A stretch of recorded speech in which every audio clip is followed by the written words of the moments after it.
We are talking about managing emerald ash borer and climate change. We're very fortunate today to be joined by Tony D'Amato from the University of Vermont, also Nancy Patch and Ali Kasiba with the Vermont Department of Forests, Parks, and Recreation. Peter Van Loon is joining us from the Vermont Land Trust, and myself and Leonora Pepper are from the Forest Stewards Guild. This is quite a team, and most of us were involved in a series of forums that were held last summer in Vermont. We had one in northern Vermont and one in southern Vermont, and now we're virtual, on the theme of managing ash in the context of emerald ash borer. So today our webinar is going to recap some of the lessons learned, and you also got a link, hopefully you read your email, you got a link to a handout with 10 recommendations for managing ash in the context of EAB and climate change. And Tony's going to talk us through those during the webinar today. And although we would love to hear Tony talk for the entire hour, we actually have some time for breakout rooms and discussion. So be prepared. Later in this forum today, you're going to get zoomed off into a breakout room to discuss a scenario, and then we will come back and talk about some of the results, what people thought about that scenario.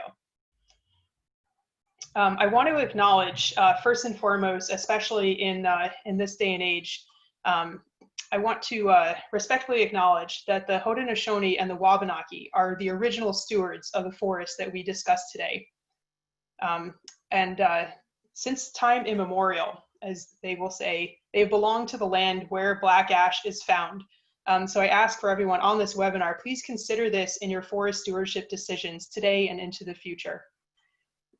I want to give a special thanks to Les Benedict from the Mohawk tribe, who helped me figure out how to pronounce a couple of those words and approved this land acknowledgement statement. So thank you again to all of the people, the Haudenosaunee and the Wabanaki and others that steward the land where black ash is found and have since time immemorial. So I'm going to stop sharing, and we are going to get rocking and rolling with our webinar. So Tony D'Amato is going to kick us off, and folks, oh, by the way, if you need Society of American Foresters licensing credits, you will get a link after the webinar. So don't leave when we go to breakout rooms. So now for the real meat of the presentation. Tony, take it away. All right, thank you, Amanda. Let's get this. And more importantly, thanks everybody for taking time out of their summer day to be inside and stare at a screen. Everything looking okay, Amanda, on the screen? All right. So as Amanda mentioned, really my role here is to try to recap some of what we've learned over really the past decade or so as we've dealt with the challenges that emerald ash borer poses to ash forests really throughout the range of the main ash species in North America. And so what I'm going to do today is really try to summarize and encapsulate some of those discussions. As Amanda mentioned, we already have some pre-webinar readings that were sent around. And so like any good college instructor, I'm going to give you tons of quizzes about that pre-webinar reading as we go throughout here. You're lucky, like any good college instructor, I'll just summarize it for you, so you don't even have to read it. And so we're going to go through and just talk a bit about just how do we manage ash forests and forests with an ash component in the context of EAB, but also certainly like every other management action we do, considering climate change as well. So as Amanda mentioned, really the genesis for this workshop really was born out from some community building that's occurred over the past several years here in Vermont around how do we tackle the threat of emerald ash borer to forests in Vermont. And so I'm going to start out being pretty provincial, talking about Vermont, just given that's really the evolution of what we're talking about, but obviously we'll expand out a bit more as we get going, given that this is not just a threat that's unique to Vermont. But as some on the webinar know, I recognize some of the names. They were there in person. We had a series of ash forums that included Les Benedict in Craftsbury Common to really talk about the threat that EAB poses, but more importantly, talk through how folks were grappling with this question of how do we sustain these ecosystems in the context of this novel threat. And so those were field days that really were organized by the Guild, Vermont Land Trust, and Forest Parks Recreation to actually find a way to either get consensus or discussion going around how do we address the threat that EAB poses. And again, just noticing that even then, social distancing was the in thing with forestry out in the field. So we're going to talk about Vermont and talk about the Northeast, but really I think what was important to recognize is that, Vermont and kind of the broader region is not unique in the threat of EAB. And really over the past 2 decades, there's been this building of range-wide community across organizations, across stakeholders, and across groups, really trying to understand how do we deal with the loss of a species that in particular in the context of black ash and those from Maine brown ash, really is so significant, as Amanda so nicely introduced, to the cultural lifeways of many of our Indigenous people throughout the range of these species. And so what I'll talk about today is not just what we've learned from talking in Vermont, New Hampshire, and in New York, but really what's been learned really across the range of some of these species and kind of how we've really gathered on both the impact of the loss of ash, but also maybe some strategies for going forward. So as Amanda mentioned, and again, I'll just keep reminding you of your outside reading, what I'm going to do is go through these 10 recommendations for managing ash, and just want to acknowledge, certainly this is there is a group effort, both from the Guild as well as folks from the state of Vermont and also Vermont Land Trust, as well as many of you on the webinar that have been part of these workshops and talking through these ideas as to how do we address the threat that EAB poses. And so I'm going to go through kind of some of the main takeaways from these recommendations. As Amanda mentioned, really the goal is then towards the end of the presentation really to get you into breakout groups and think a bit more about how you might address EAB in a hypothetical stand as well as in your own work. And so for those that have been part of these workshops overall, it's going to be a summary of things you've likely already heard me talk about before. For others, hopefully it's useful in the context of where you're thinking about ash. And so, as Amanda really nicely kicked things off with, as we're dealing with the threat of emerald ash borer, really the first step with any of these introduced insects and diseases or any of these novel threats that are selectively going to impact a species in one of our ecosystems, the first step really should be to reflect on what are we losing. And when it comes to emerald ash borer and the loss of ash from the landscape, really the most significant impact of emerald ash borer is going to be the cultural impact. And again, I saw John Daigle is on the webinar, and others really have far more experience than me on this, but understanding both the importance of black ash or brown ash to Indigenous people throughout the range of that species as it relates to kind of cultural lifeways around basket making, lacrosse sticks, snowshoes, and really the importance of that material to both the creation stories as well as to kind of the cultural lifeways. And so trying to understand both how that might be impacted, but also ways that we might actually sustain some of those values going forward. And so my first introduction to waving my hands at how do you deal with emerald ash borer and ash forests actually was organized by Mike Benedict, the other half of the Benedict brothers, in Minnesota in 2009 in a Black Ash Symposium, where we really were grappling with this challenge of how do we actually sustain this resource in the landscape and really trying to find ways to both sustain the ecosystem, but more importantly, sustain the traditional material. From an ecological perspective, and again, folks have heard me discuss this before, when we look at the ash species in Eastern North America, they have very unique influences in the forests that they exist in. And a lot of that unique influence really stems from both the quality of the litter that they produce, but also the unique nature of their phenology relative to other species in that forest. And so in the context of white ash, if we were to compare it to any other Eastern tree species, there's a second highest litter quality only to basswood. And so when we find white ash in the forest and mature white ash and patches of forest that have been dominated by white ash for a long period of time, we tend to see a shallower litter layer because that litter is rapidly cycled. We also tend to see localized enrichment just given the high quality of that nutrient. And so even on a site like this in the lower left-hand corner where we have, you can see a granitic bedrock, where we have white ash dominance, we're getting things like sugar maple and white ash growing in the understory largely due to that localized enrichment. Likewise, all of us that observe white ash, especially even more astutely these days, worrying about their health, always notice that it looks terrible early in the season because it's the last to expand its leaf. And then it's really the one you better catch early for fall foliage because it's the first to drop its foliage. And so what that does is beneath white ash, there's really this longer vernal window where you have kind of understory light environment early in the growing season, and then later in the growing season, it's the first part of the understory to get illuminated again. And so there's often greater abundance of understory plants around white ash in the forest, including some that we're not as excited about. And so the graph we have here in the lower right-hand corner is just showing different canopy types and the overall abundance of invasive species in those canopies. And what we see is that when we have a white ash dominated forest, there tends to be kind of higher relative abundance of invasives in those understories relative to the understory of other species. So it can be a positive and a negative in terms of what we're seeing in that landscape. I'm going to talk mostly about white ash in the context of northern hardwood forests, given a lot of this talk and those recommendations that you're seeing really were borne out from the experience here in the Northeast and in our mesic forests. But I'd be remiss not to point out just how important green and black ash are from an ecological standpoint, given just how critical they are as a tree species, both in riparian ecosystems as well as in these lowland depressional wetlands. And so just like white ash in the uplands, the litter quality of green and black ash is superior to most canopy tree species in these wet forests. And so when we look at tadpole diets or the diet of caddisflies, they preferentially consume black ash or green ash litter. And even doing some actual experiments, we've fed, not hand fed like a baby, but put it in these mesocosms, caddisflies, and different types of litter ranging from black ash litter to alder litter to lake sedge litter. What we find is that the caddisflies fed black ash litter actually are larger, have higher survival rates, again, speaking to just the quality of the litter that's produced by these species, and so quite important even in these aquatic systems. Likewise, when we look at just the dynamics of floodplains, the dynamics of these larger depressional wetlands, both green ash and black ash have a pretty unique role, both in terms of stabilizing these ecosystems, in terms of actual erosional dynamics, but also in terms of water table dynamics. And so on the right-hand side here, we have a picture, an image from some work in Minnesota where we were looking at kind of water table fluctuations throughout a growing season in a black ash swamp, depending on how it was treated from a silvicultural standpoint. So starting early in the season, all of the stands have water above the ground surface. So the dashed line is the ground surface. And so you can see water like here.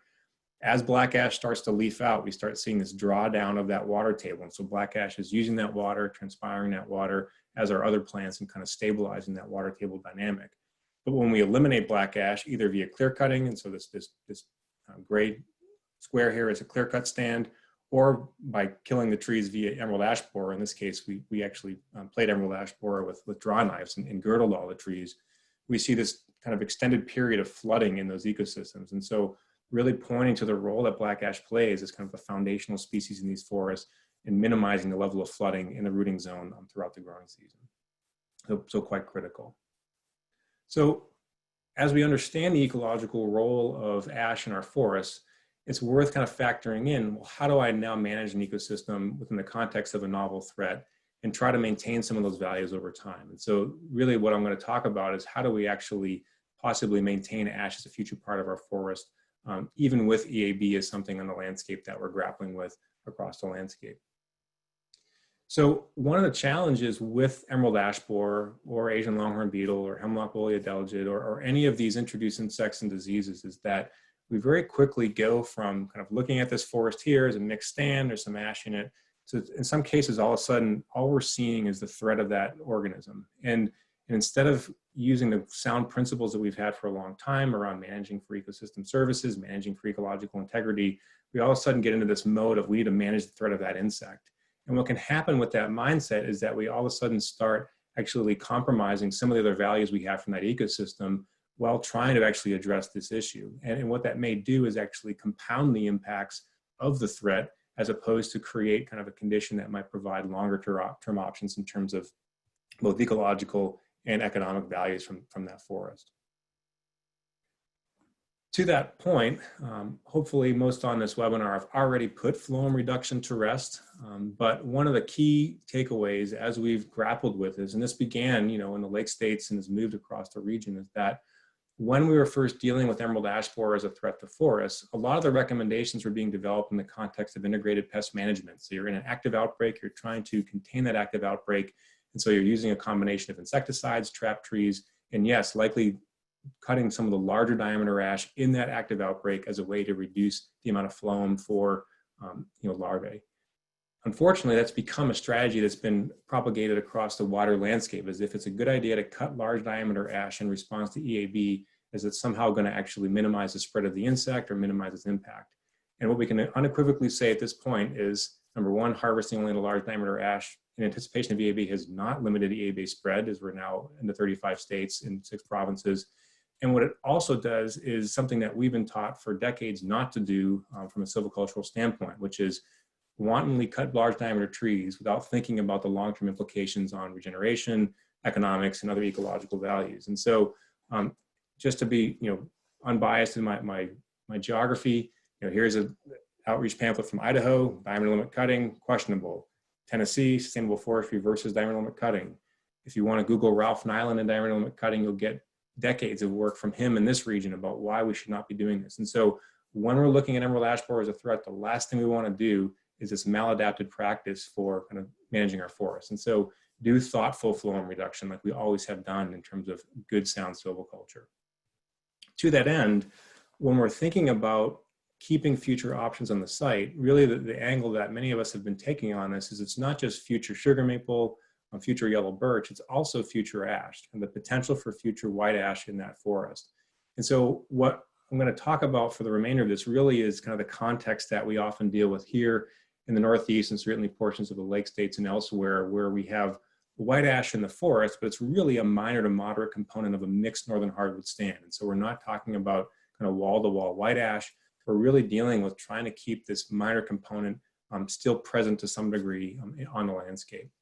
And so to do that, we really need to understand how does white ash function in these forests? If I'm trying to actually keep white ash out there over time and have future options for white ash, I really need to go back to understanding its sylvics relative to the other species that it grows within these ecosystems. And so again, those that aren't from the Northeast, just for context, this is kind of what majority of our white ash resource looks like, where it's really making up only about 20% to 40% tops of these rich sites. But really the majority of it really is existing in these wet, in these upland, not wet, mesic ecosystems. So the key silvicultural trait I keep coming back to, and those that have heard me talk about this before are probably tired of hearing it, is that white ash is a gap obligate species. If we want to regenerate new white ash, to have a diversity of white ash in the landscape as a way to at least have some options for a future white ash even post EAB, we need to know how it recruits. And what's unique about white ash relative to any of the other species that it grows with in the northern hardwood forest is that it actually is able to be quite tolerant of shade when it's small. And so many of us have experienced and do have experience seeing lots of white ash seedlings in the understory. This is particularly pronounced on sites that have a pretty significant earthworm impact on them.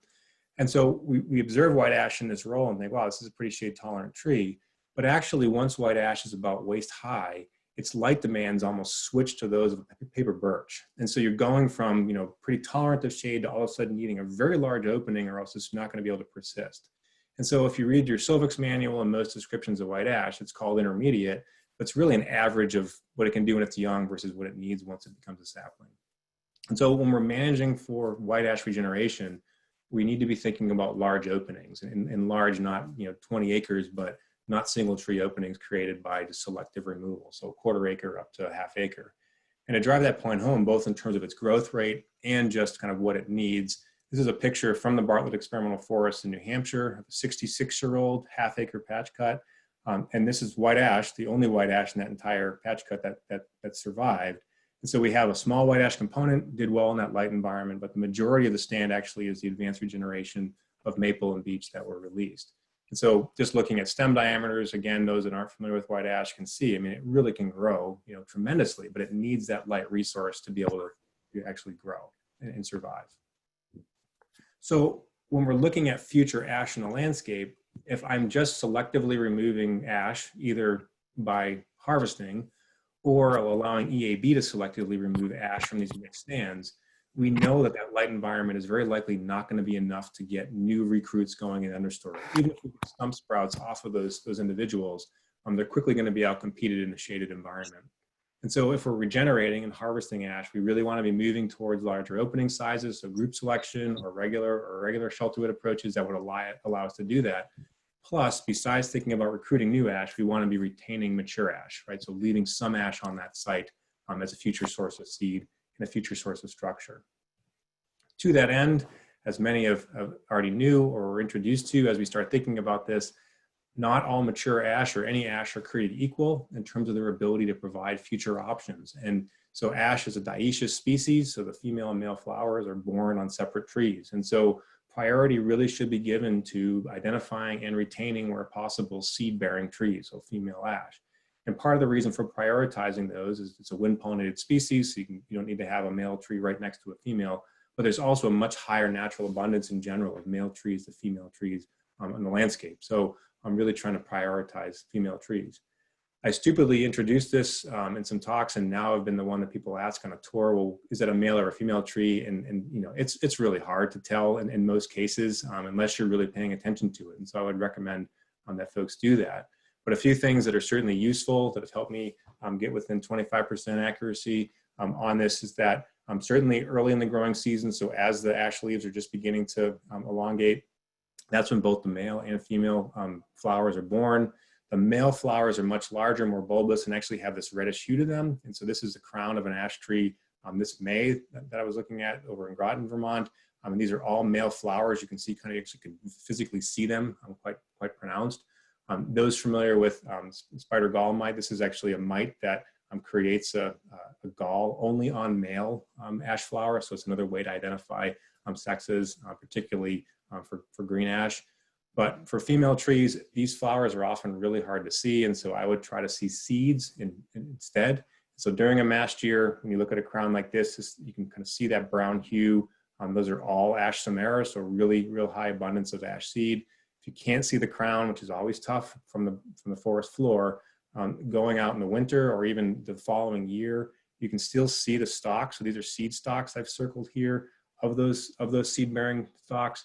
And so when you have a good seed year, which unfortunately is not every year, those residual seed stalks from the prior year can often be a pretty good way to identify these. But I will say it's not simple, and I really am only going to add maybe 1% accuracy to your own diagnosis. So it's still pretty tricky. Besides looking at kind of cutting ash and cutting with intent, you know, one thing that's I think critical too is, well, what is lost if I, you know, don't cut ash? And so usually what we get into is that we're losing kind of an economic opportunity. And so we often need to value kind of what are our ecological values that are gained relative to the economic values lost if we don't cut white ash. And this is speaking more from a Northeastern perspective. I know stumpage prices have varied and kind of markets for white ash have varied tremendously throughout the range of where EAB is impacting the species. But right now, even this last quarter, stumpage prices remain quite high for white ash, both in Vermont and New York. And so we still have this economic incentive that might lead some just to cut the ash now to capitalize on those markets. And I'm not going to fault folks for doing that, as long as they're doing it with thoughtful ecological intent. But when we look at kind of the values gained by leaving some of that ash behind, there really are some unique elements that are provided by having ash still out there in the landscape as a mature canopy tree. And one of those key values is that because white ash can grow so quickly, when we look at inventory data for different states and look at kind of the different size classes, you know, white ash, in addition to white pine, tend to really represent disproportionately the majority of our big trees out in the forest. And so given our forests are still, you know, ecologically quite young, having some more mature habitat out there is quite critical. And so leaving some of those trees behind, allowing some of those trees to die if they do succumb to EAB is certainly a beneficial thing from an ecological standpoint, and really needs to be weighed against some of the risks, both from a hazard perspective as well as economic perspective with landowners. One thing that is important, and has certainly changed even my thinking on emerald ash borer, is that when this first came on the scene, you can still look it up today, many of the states that we reside in are saying that all ash is doomed. And unfortunately, that tends to be the case for black ash in particular, but also green ash. There has not been much evidence for widespread resistance to emerald ash borer. But there was a recent paper in 2019 out of Deb McCullough's lab at Michigan State, who's really been leaders on understanding emerald ash borer and strategies for emerald ash borer, that demonstrated that, you know, over 15 years after EAB moved through Michigan, there are stands where, yes, most of the trees died, which would be our expectation, but the vast majority of the white ash they surveyed actually had been attacked by EAB and resisted that attack. And so we actually had fairly high levels of survival. Many of these stands also included green ash, and the green ash was completely eliminated. And so really speaking to that differential susceptibility. And so there is some potential hope in the species that if we retain white ash in the landscape, that some of those trees may ultimately be resistant. And so if our goal is to leave trees out there and hopefully have some lingering ash in the landscape, if we go out there and cut all the ash, we've kind of eliminated that opportunity. And so as my bullet point there says, I mean, there is 0 lingering ash that are immune to us cutting them. And so leaving behind some mature ash with the knowledge that there is some resistance that's been demonstrated elsewhere and the potential for that in our landscape. So it'd be one thing if EAB was the only thing we had to worry about, right? How simple would the world be?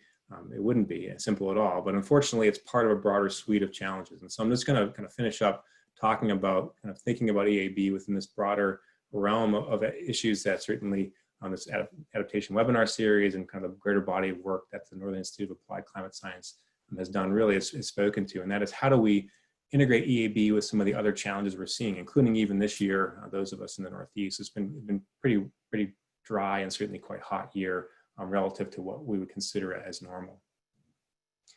And so one of the things that's, I think, helpful is that as we move forward into these eras of uncertainty and kind of adaptation, there are some management strategies that, even though they were developed for other objectives, have some consistency with what we're trying to accomplish from an adaptation standpoint. And so one of the main points from that handout that Amanda sent around was that, you know, ecological silviculture confers resiliency. And really what this gets at is that even though ecological silviculture was originally motivated by kind of restoration of natural processes, maintenance of the diversity of habitats for a wide range of taxa, many of those elements also resonate with what we're trying to accomplish from an adaptation standpoint. So two of the principles of ecological silviculture that I like to emphasize in the context of adaptation really are the principle of continuity, which really speaks to us doing kind of deliberate retention and protection of legacies in our management, and then kind of the often used term complexity, what really is talking about using deliberate silviculture as a way to create and maintain heterogeneity, not just in structure, but really equally important in composition across spatial scales. And so both of these really were designed to create kind of lifeboats for different organisms. They were designed to create a niche-rich space for diversity of habitats and species. But when we evaluate things like retaining and protecting large dead wood, retaining large living trees on a landscape, we can also evaluate that in the context of adaptation. And so these structures are not just providing biodiversity benefits, but they also provide options for the future in terms of regeneration, certainly safe sites for regeneration, both in terms of well-decomposed wood, but also in June when it was 90 degrees and hadn't rained for a couple of weeks, you know, being beneath these retained trees relative to out in the open certainly provided a more suitable regeneration site. And then even in the context of EAB, conserving that genetic diversity in the landscape and maintaining those options. Likewise, looking at a forest here in Quebec that's being managed with a continuous cover regular shelter wood, we can see that complexity in environments that are being created by that ecological silviculture approach. But if I look at that within the context of resilience, you know, this is reduced the vulnerability to disturbance by having heterogeneity, both in the sizes, species, the types of species out there, as well as creating these options for different ways for that forest to recover. So the point being, you know, many of these practices that have been kind of the mantra and really core to the Guild and other organizations for a long time have consistency with adaptation principles. That said, we still need to be deliberate about adaptation. And so we can't just say, well, we already did this, we're just going to keep doing what we already did. You know, really there's a need for understanding what are the impacts of climate and deliberately integrating those. And based on the pre-season, the pre-webinar, you can tell how much I'm missing sports. The pre-webinar poll, many of you are already deliberately integrating climate change into your actions, but thinking about how is climate going to affect the species in that forest and taking deliberate actions, or at least evaluating your actions through the lens of vulnerability and adaptation. And again, really speaking to the volume of awesome information that NIAX has produced for the Northeast, including summaries for New England and New York that kind of summarize for different species, you know, what are we expecting to see over the next 100 years? And ironically, a species like white ash, if we didn't have to worry about emerald ash borer, we'd be pretty pumped about that species in our landscape, given its ability to adapt to kind of warmer temperatures and exist across a pretty wide range of sites, even though we associate it with mesic systems. And so I'm really speaking to the value of that species and others on the landscape. So my final point from your take home, and those that have been following along know, thankfully, is to the 10th point on my required reading. As opposed to a lot of the other novel threats, we're somewhat, I don't know if spoiled is the right term, but really benefit from a tremendous volume of work that's been done by the forest health community over the last couple of decades on how do we deal with emerald ash borer from an integrated pest management perspective. And so when we reflect on the ecological value, but more importantly, the cultural value of the species, it really warrants us thinking, can we do silviculture and try to integrate or coordinate with these integrated pest management approaches using things like insecticides or biocontrol as a way to try to preserve and maintain that landscape maintain that tree in the landscape. So there's been a lot of work looking now at kind of targeted insecticide work. So not 20% of the trees, just a few trees in a stand, using imamectin benzoate, which many of you know has proven quite effective over multiple years for minimizing EAB impact, as well as looking at biocontrols that currently tend to be most effective on smaller diameter ash as a way to kind of keep these species out there and really leverage the tremendous knowledge that's coming from the forest health community on combating this insect. So I'll finish by just saying, this is one of many examples why diverse, complex, ecologically sound forests are a good thing to manage for, right? If we just managed for pure ash over the past 70 years, we'd be even in a bigger issue. And because of that, really using some of those fail-proof approaches can be important. At the same time, we don't have a silver bullet as it relates to EAB. And from a science standpoint, as you all know, it often takes us a decade or so, if not many, before we feel like we have it figured out, and then things change again. And so there's a real importance and a real lesson here, I think, from what's occurred, not just here in the Northeast, but more broadly across the range of the main different ash species, of how folks have kind of built community around this. It's really been a rallying cry, both for managers, scientists, certainly indigenous communities, to try to share our experience and try to understand how do we deal with something that we really have very little experience for. And so my one take home among kind of many other minor take homes throughout all this has been what strength can be gained when we kind of gather together like we're doing sadly in front of our computers, but hopefully someday again out in the woods or other ways to really share our experiences and find ways to develop those adaptation actions that are needed, and that are certainly going to come out a lot faster than I'm going to say I'm confident in my results. And so this community I think has been really powerful, and I think we need to leverage that going forward for other threats, and certainly continue to learn from others in this threat. So I'll stop there with a nice rich northern hardwood stand with a big bomber white ash in it, to kind of kick us off into, I think, building some more of that community. And so Amanda's going to transition us now into the breakout rooms, and I think we'll have some time at the end for questions just in general and certainly thoughts on that. But Amanda, I'll hand it back over to you. Awesome. Thank you, Tony. Wow. Kind of wish I'd gotten to be in some of your classes at UVM. There's a lot of great information there. And again, I did put a link to the 10 recommendations in the chat window for anybody that missed it in the registration email. So I'm actually going to steal the floor back and share my PowerPoint slideshow with this ash scenario. So it's not quite as cool as Tony's picture. So for the next section, before we go into breakout, hypothetically speaking, let's say that you have a Southern Vermont landowner who loves skiing and really values his property as family forest. He wants to keep it in his family for as long as possible, and is thinking about the legacy of what he does on his land. Within that forest, there's a 20-acre hardwood stand with a strong white ash component. It's a nutrient-rich site, well-drained, limestone bedrock, and has a northern aspect. Within that stand, there is a good white ash saw timber component, but there's also some evidence of decline from ash yellows. There's a low level of invasive plants within or adjacent to the stand, but there is a noted presence of earthworms.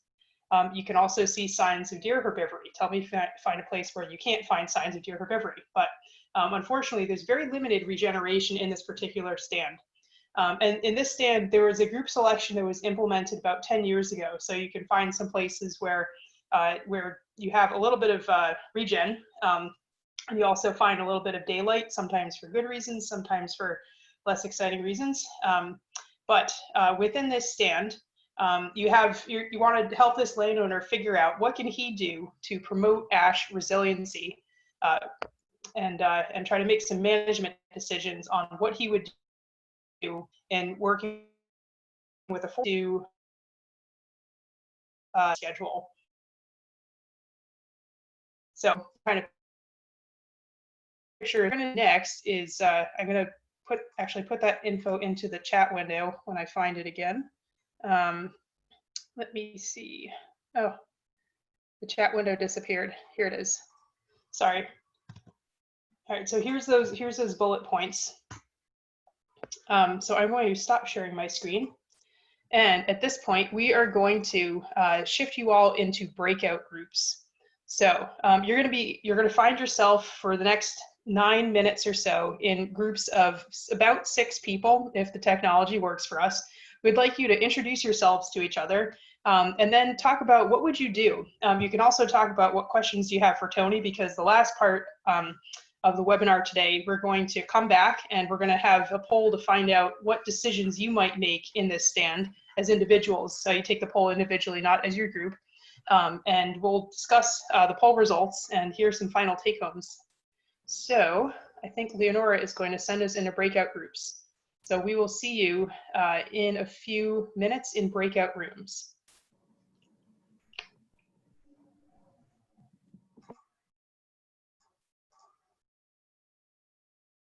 I wish I could have been in every room at once. When we did the field forums, I ran around the woods kind of eavesdropping on everybody's conversations, but not this time. So welcome back. Thanks so much for everybody for coming back from your breakout room. You can probably see a poll in front of you. I hope you can all see that. Yes, some people are starting to find it. So there is a poll in progress. First, we'd like you to fill out, this is for yourself as an individual, not for what your whole group is talking about per se, but hopefully you're influenced a little bit by what you discussed with your group. Choose your top 3 considerations in developing your prescription for this stand. That's your first question. If you scroll down a little bit, you also have a question about what silvicultural treatments would you most closely consider. So think about which silvicultural treatments you think might be a good fit for this stand. And then lastly, we also want you to let us know, has the discussion today shifted your thinking around ash management? So we'll give you some time to fill out the poll. I'll let more people fill it out than at the very beginning. And then we will have some discussion in just a moment, but take a moment and fill out the poll.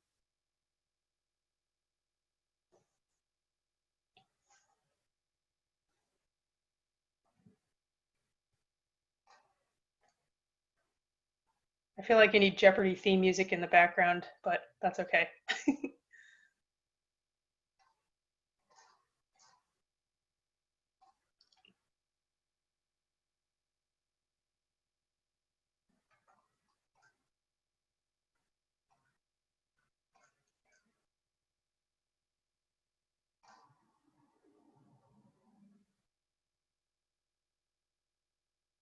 Looks like about half of you have finished, so we'll give you a little bit more time.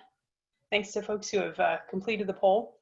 And if you've completed the poll, be ready to type some questions into the chat box or share share any questions or comments or reflections that you might have.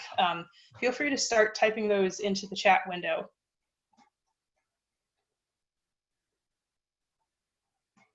We still have a lot of folks here, so I think we're going to have a very lively chat discussion.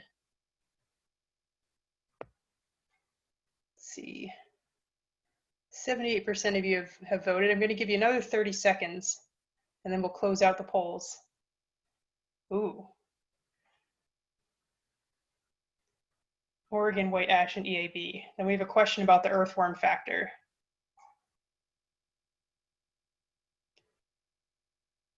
Keep the questions coming.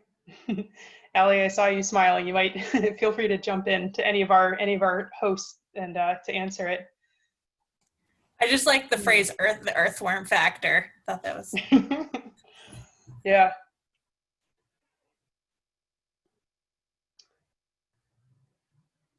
We have a question about Michigan and Wisconsin. We're keeping you busy, Tony. And by the way, I do think our speakers can stick around for a little bit after the webinar to keep answering questions, but oh boy. Okay, I'm going to end the poll now. Sorry, folks. Okay, so first we're going to discuss what you all discussed from the poll, in your breakout groups, and keep the questions coming in the chat window. We'll get to those in just a moment. So top 3 considerations in developing your prescription for this stand. The vast majority were thinking about the landowner objectives of wildlife habitat and recreation. Another popular one was thinking about advanced regeneration, SCORE. Tony, hopefully they get a gold star for that response. Let's see, people are thinking about the distribution of ash through the stand, also the proximity of an EAB outbreak. 22% were thinking about anticipated climate impacts. So everybody was thinking about something. So that is good. Site quality, local markets, cultural values. In the next question, what silvicultural treatments would you most closely consider? Check all that apply. Group selection was a very popular one. Also, irregular shelterwood. The patch cut was another popular answer. 3 people said they would do a clear cut in this stand. Then we also had a quarter of folks that were thinking about single tree selection, and 16% had another option that they were thinking. If we have time, we might ask you to share, or feel free to type into the chat window and share your thoughts on some of those other silvicultural treatments you might consider. And of course, the classic forester answer is it depends, so that's okay. And then lastly, we were wondering, has the discussion today shifted your thinking around ash management? Most folks think it's important to maintain sound silvicultural practices in the face of climate change and EAB. We have a few people that are in the choir, and we have other folks that are feeling more hopeful or are less likely to harvest large ash. So thanks everybody for discussing these questions, these thoughts with each other, and for filling out that poll. So now we have a ton of questions coming into the chat window. So I'm going to pitch them mostly to Tony, but to all of our speakers. If you want to jump in and cut off Tony and share an answer, go for it. The first question that came in was on Oregon white ash and EAB. I don't know, Tony, can you speak to that? Or if anybody else wants to also, feel free to jump in. Yeah, I lived in Oregon for a couple of years and remember the yellow foliage in the fall but I don't know much about the ecology of Oregon white ash other than thinking about it a bit as a riparian species similar to green ash. So I don't have a lot of understanding of how it's impacted, but just given what we've seen with the other North American ash species, it'll be interesting to see if it does show some resistance. Again, I think that what we've seen already, both with blue ash or pumpkin ash, not every single North American ash species is highly vulnerable. So kind of observing and monitoring will be critical, but also just given the role of Oregon white ash, certainly it's used in limited commercial application, but it's much more valued from an ecological and cultural perspective. Trying to find ways to factor that into any type of management response to that. But I have very little experience with that species. But I think we can learn a lot from just the diverse response of the North American ashes already to EAB, that it could be one to evaluate in that context. Great, thanks, Tony. And somebody else can jump in on the earthworm question, but I did see a couple other responses on Oregon ash. Richard noted that they just started a genetic program in 2019 for growing the first, they're growing the first Oregon ash now. And Matt Provencher also replied that it's definitely a riparian species that they're thinking of. So, okay, earthworm question. So would you explain the earthworm factor? Someone from Vermont want to jump in with that one? Yeah, I guess I'd speak to it from the broader, it's been a bigger issue for a longer time in Minnesota, Michigan, and Wisconsin. And I think what's been a bit nefarious is that what tends to regenerate really well in heavily wormed sites is ash. So you're kind of like, you have earthworms and then you have more ash. But what we think is going on with the earthworm, with ash, in general, the earthworm problem, as most are familiar with, the majority of earthworm species are non-native to the US. They totally destroy the forest in terms of eliminating the duff layer, and really in the context of sugar maple are a big issue, both in terms of the health of the sugar maple over time that are currently established, but also it kind of interrupts that regeneration niche for sugar maple, which is to get smothered in that leaf litter, which all of a sudden is completely consumed by the worms.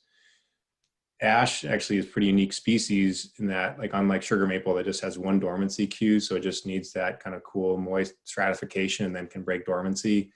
Ash actually has kind of double dormancy, so it actually needs warm moist before cool moist. And so I think partially what's going on is that when you have earthworm sites, those of you familiar with those sites, those samaras are just falling on exposed soil. And I think they're getting some of those dormancy cues more effectively on those sites and are regenerating more effectively in those stands. And so it's kind of a real bummer on many fronts with the worms. And there's really not any silvicultural strategy to get rid of earthworms. Really the key is to not be a pacifist with your bait, put it in your trash can, dispose of it, don't put it in the woods when you're done. You try your best to keep those worms either in a fish's stomach or, in the trash. Yeah. We had a comment, crazy worms, and also a comment that earthworm factor would be a great band name for somebody on the call. So Yeah. let's see. We had a question from Eleanor who said that she believes that in Wisconsin, there's research on the replacement of ash in the upper Midwest after EAB. Largely from where I've worked in southern Michigan, we're seeing more of the maple species that already made up a large portion of the forest fill in the gaps. Typically, we'll see ash regeneration, but then they get hit by EAB before they can become part of the overstory again. Do you want to comment on that, Tony? Yeah, so I think, on those rich sites, normally we're pretty excited to have a sugar maple problem, although I recognize in the lake states, it can be too much relative to yellow birch and white ash. And so part of why I think we're concerned about just allowing EAB to run through or just doing single tree or just haphazard removals is that point that you're just going to release the existing advanced regen of shade tolerant trees, which, if it's maple, that's awesome. But in our part of the world, that can also be beech and other species. And so in terms of the smaller diameter ash getting hit, I think the one promise from the biocontrol side of it is that the most effective biocontrol right now seems to be showing some success at keeping EAB larvae down on small diameter ash because they just can't build up enough larvae on those. And so the parasitoids are able to control those. And so the hope might be over time, as we get more of the biocontrol in the landscape, there's that opportunity to introduce that plus, couple it with recruitment out there. But yeah, I think the challenge is once you've lost ash from the site, you've kind of lost that opportunity. Thank you. We had a follow-up comment in the 10 recommendations. Number 9 is resistance is there and there is hope in resistance. Is that a Star Wars Rogue One reference? Kind of sounds like one. I think that came up when we were discussing there is hope in resistance. Let's see. I want to make a quick note. In the chat window, I also pasted a link to the SAF certificate. So if SAF makes credit assignment, it doesn't have your individual name on it, but that's what they provide us these days. So if you need evidence of your credit assignment, then you can follow the link. And if you need something that says specifically that you were here for your forester licensing records, you can email me and I can confirm that you participated, and we will send the list of participants to SAF. I'm sorry for folks that need to jump off. Thanks for joining us, but we are going to continue with the questions because there's a lot of really good ones that are here. Let's see, Ginger says, Tony, thanks for this wonderful presentation. Could you talk more about treating ash in the forest setting with insecticide, especially black ash in wetlands? Yeah, so I think one important takeaway, there was a black ash symposium last May here in Burlington that certainly really tried to get a better understanding of just a tremendous traditional knowledge around black ash in the Northeast. And one of the discussions was around treating black ash to preserve it so it can be a source of splints for traditional basket making. And there's definite resistance to that, right? You don't want to necessarily be excited to put a splint from a tree that has been soaked in insecticides for the past 20 years. And so if we think about preserving kind of the cultural resource from black ash, a lot of discussion has been around more how do we preserve splints, and so kind of pounding out splints and then finding ways to preserve those as opposed to preserving the tree out in the forest. But in terms of like emamectin benzoate, at this point, really, again, Deb McCullough's work and others has really shown how effective that is. So one application every 3 years, there certainly is some concern over how that might affect other pollinators and so forth, but it's not a soil drench like some of the original insecticides. So this one is a bit more targeted just to the phloem, so really would have most impact on other phloem feeding insects. And so that would be kind of one strategy. What I didn't bring up today again, and Les Benedict and Richard Judd and others have had decades of doing this, is collecting ash seed for preservation efforts. And so there's been a lot of work traditionally around just trying to conserve the ash resource that way. And so I'm kind of veering from your comment about preserving ash out in the forest, but I think if we're looking at it from a cultural standpoint, the feedback we were receiving certainly from traditional basket makers was that they were not overly excited about a splint from the black ash that had been soaked with insecticides for the past decade to preserve it in the forest. And so a lot of the effort was going more towards preserving splints. And so Mike Benedict, Les's brother, has had some pretty good success with rehydrating splints after storage for many years as an alternative option. Great, thanks, Tony. I know a lot of people need to jump off. If you do need to go, virtual round of applause for Tony and for our other hosts for this virtual forum. Thanks so much, and thanks to everybody for being part of it and for participating. We will continue with questions again because there's some really good ones here, but we really appreciate everybody's time and for being part of this discussion today. So another theme I want to make sure we touch on is deer. A couple of folks mentioned that another other option would be a deer exclusion or some kind of harvest. Also, John Scanlon mentioned another silvicultural treatment is using slash walls as part of any future harvest, due to the fact that group selection cut was that group selection cut in the scenario was done 10 years ago, but there's little advanced regen, and there is definitely evidence of deer browsing. That screams too many deer. So keep your seed trees standing until you figure out how you will reduce deer browse pressure. I feel like there's another deer comment down here. Maybe I was thinking of another earthworms comment.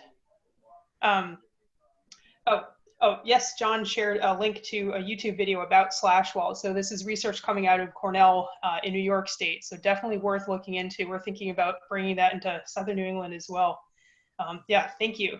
Oh, and we had a question from Lou Bushy about, are there contacts for traditional crafters that would be interested in harvested ash? So I think that might, I don't know, Tony, do you want to answer that one? Yeah, and I guess Lou, I might connect you. I see Tyler Everett on the call. There's certainly some kind of regional groups of crafters across the region, both in Vermont, but also more broadly. And so, I don't know, Tyler, if you'd be open to that, I can connect you to Lou and maybe take it from there. Cool. Yeah, that would be fine. Absolutely. Thank you. All right, we'll make that connection happen. Let me see. And Maria noted that she's collecting research papers from Tony and others in the Lake States, and will post on the webinar page for this webinar. Let's see, we had a question going back a little bit.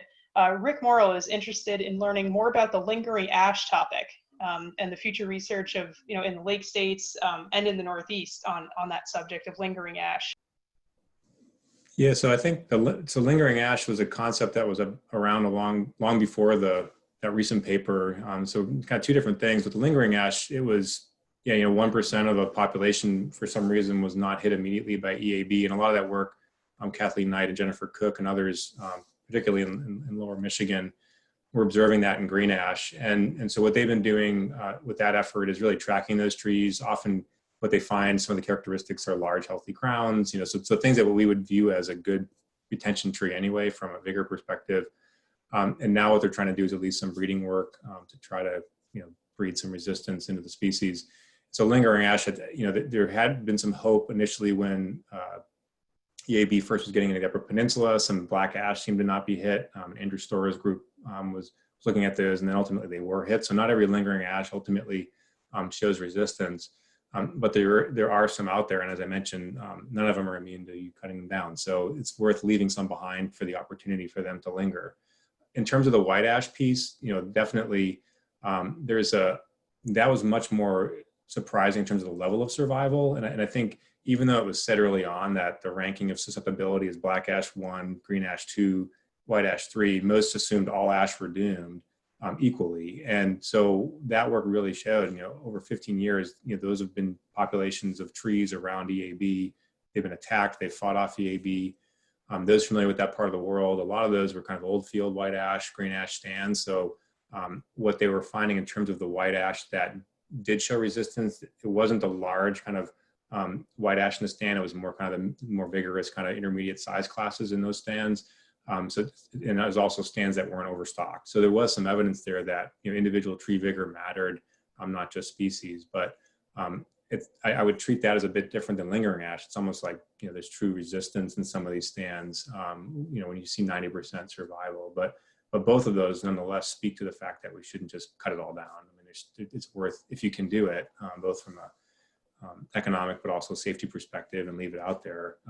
It makes sense to do that where you can. Awesome, thank you. And Richard followed up saying resistance works. Resistance often works, but it has to be supported. So I think that that concurs with what you were saying.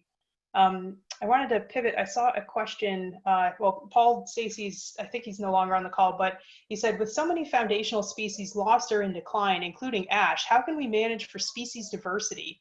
Does single species focus allow for balance and resiliency of ecosystem services? Should invasive and exotic species be considered to fill the voids? So I'll confess to one probably unique example of that. So we have been working on black ash for a long time. I know my main people cringe is brown ash as well in that part of the world. And so in that context, as we started the presentation with, the biggest threat was not, the biggest threat from maybe a Western perspective might what's going to happen to the function of these ecosystems, but really the broader traditional impact was on the basket making community. And so Mike Benedict, along with Gary Swanson, who's a silviculturist, had found that they could pound splints out of Manchurian ash.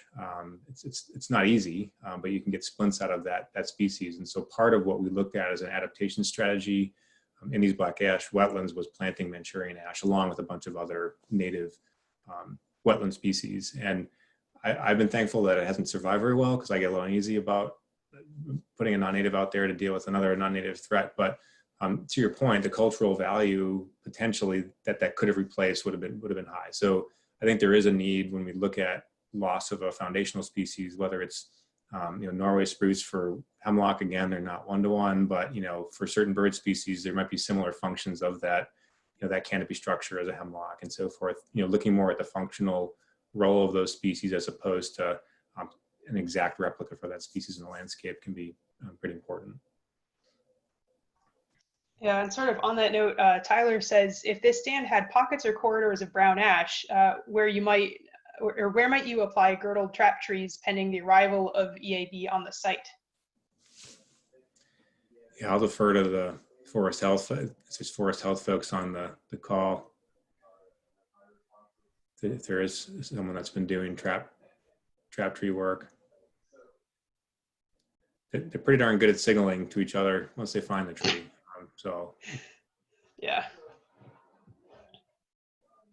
Yeah, so sorry, Tyler, we might not have a great answer for you right now, but yeah, trap tree is definitely something to think about when we're looking for the onset of EAB in the area. Let me see. I think I've covered most of the questions or comments that came in. This is really exciting to see the geographic diversity and the diversity of questions and thoughtful silviculture that folks wanted to explore in looking at this stand and looking at the management of ash in the context of EAB and climate change.